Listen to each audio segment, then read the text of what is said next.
বিশ্ব ফুটবলের দুই জায়ান্ট ব্রাজিল ও আর্জেন্টিনা। শুধু তাই নয়, এই তালিকায় রয়েছে লাতিন আমেরিকার আরেক দেশ উরুগুয়ের নামও। তবে একই রাতে এই তিন জায়ান্টই নাকি হোঁচট খেয়ে বসলো। হ্যাঁ, এটি কোনো কাল্পনিক কথা নয়, বরং গতরাতে এমনই ঘটনা ঘটেছে বিশ্বকাপ বাছাই পর্বের খেলায়।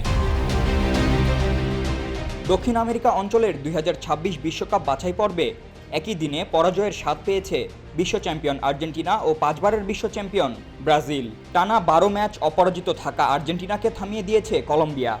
আর 2008 সালের পর ব্রাজিলের বিপক্ষে প্রথম জয় তুলে নেয় প্যারাগুয়ে। সেই সঙ্গে ভেনেজুয়েলার বিপক্ষে গোলশূন্য ড্র করেছে 2 বারের বিশ্ব চ্যাম্পিয়ন উরুগুয়ে। যুক্তরাষ্ট্রে বসা সবশেষ কোপা আমেরিকা ফাইনালে আর্জেন্টিনার কাছে হেরেই 23 বছর পর শিরোপা জয়ের স্বপ্ন ভেঙেছিল কলম্বিয়ার। আর এবার সেই হারেরই প্রতিশোধ নিয়েছে কলম্বিয়া। সেই সঙ্গে নিজেদের ইতিহাসে টানা 28 ম্যাচ অপরাজিত থাকার রেকর্ডেও ছেদ পড়েছে আলবিসেলেস্তেদের। এদিন লিওনেল স্কালোনির দলকে 2-1 গোলে হারিয়েছে স্বাগতিকরা। এতে টানা 12 ম্যাচ পর পরাজয়ের শিকার হয় আর্জেন্টিনা। একই দিন প্যারাগুয়ের মুখোমুখি হয় নেইমারবিহীন ব্রাজিল। আসুনসিওনে ওই ম্যাচে দরিভাল জুনিয়রের দলকে 1-0 গোলে হারায় স্বাগতিক প্যারাগুয়ে।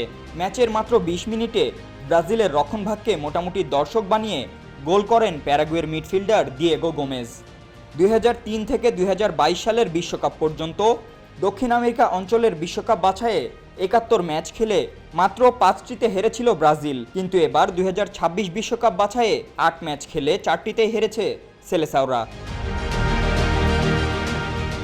তবে কলম্বিয়ার কাছে হারলেও দক্ষিণ আমেরিকা অঞ্চলের বাছাই পর্বের পয়েন্ট টেবিলের প্রথম স্থানে রয়েছে বিশ্ব চ্যাম্পিয়ন আর্জেন্টিনা। তবে সবশেষ ম্যাচ হেরে 5-এ নেমে গেছে ব্রাজিল। এই মহাদেশ থেকে পয়েন্ট টেবিলের শীর্ষ 6 দল সরাসরি জায়গা পাবে বিশ্বকাপের চূড়ান্ত পর্বে।